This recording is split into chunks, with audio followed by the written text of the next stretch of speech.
First, President Biden has signed into law the Inflation Reduction Act. It's a wide-ranging piece of legislation that, among other things, aims to address climate change, lower prescription drug prices, and put the brakes on inflation. Independent Maine Senator Angus King voted for the bill.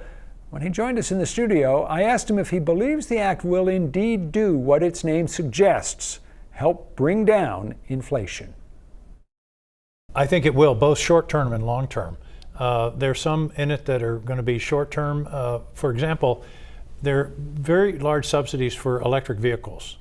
An electric vehicle costs about 6 cents a mile to operate, a gas vehicle 15 to 20 cents a mile. So if people take advantage of those subsidies to buy an electric vehicle, they're going to see their annual costs of fueling their vehicle go down $1,000, $500 to $1,000. That can happen very soon. Some are longer term. The cap on prescription drug prices for seniors, anything over $2,000, it will be capped.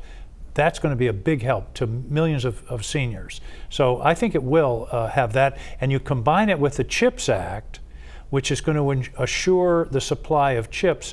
That's also going to have an effect on inflation. One of the reasons vehicle prices went up so much last year was a shortage of chips. There is good reason, though, to be skeptical that any one law is really going to have an impact on this huge, enormously complex the law economy. Wasn't called the Inflation Elimination Act. Right. It was called the Reduction Act. But there are, as you know, there are unintended consequences from these kinds of things. For instance, during the pandemic, the government provided a lot of stimulus money, which at the time people thought was good policy. It turns out now economists think that helped fuel inflation. So do you have any concerns about unintended consequences from this sweeping bill? Well, not in a lot of the funding during the pandemic was just straight, let's get money out the door. And by the way, yes, it may have had something to do with the inflation, but it also had something to do with the recovery from the pandemic, which was faster than any prior recession. I have a graph in my pocket. The pandemic recession looks like this, down and up. Last month, we recovered all the jobs lost in the pandemic. The Great Recession of 2008, remember that? Took 6 years to get back to where we started. So yes, it may have contributed to inflation, but it also contributed to keeping business afloat and people working and the economy going. Otherwise, we could have been in not only a recession, but a depression. One of the major elements of this bill is that it provides a lot of money for green energy. That's a good thing. I think most everyone would agree. But here's a question.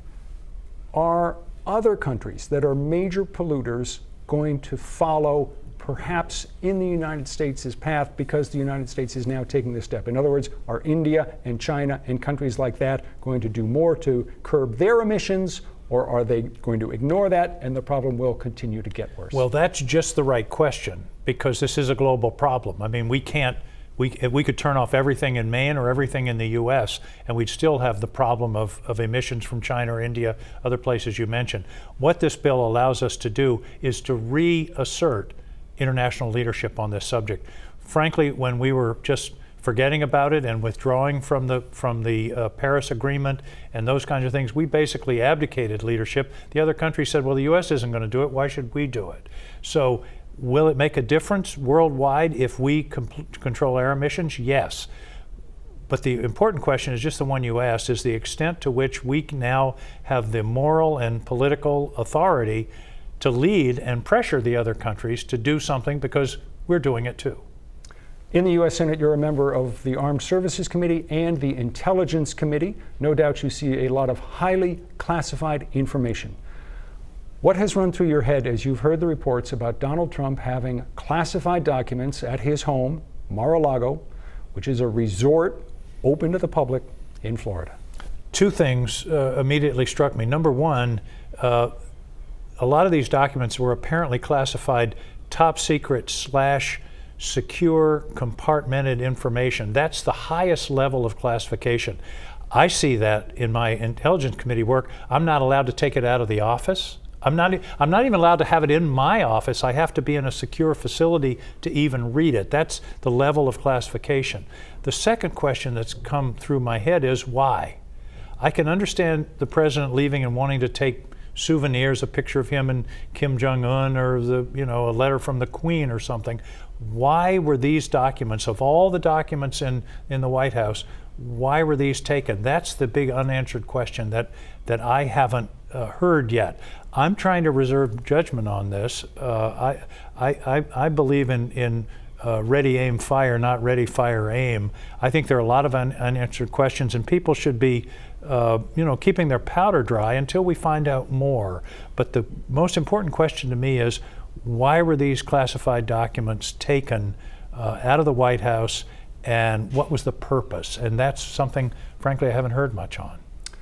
I know you're not going to give us a bombshell in this interview today and tell me whether you're going to be running for re-election in 2024, but let me ask you this question.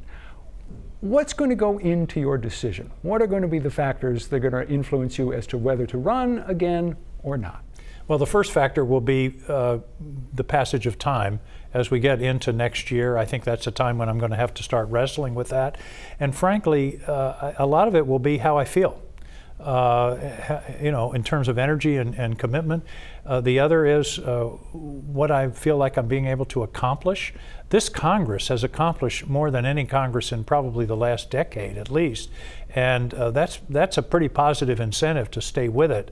But I'll weigh a lot of those things, some professional in the sense of the potential for good work, but the other is personal, and that is how I feel and whether I can devote the kind of energy and commitment that it requires.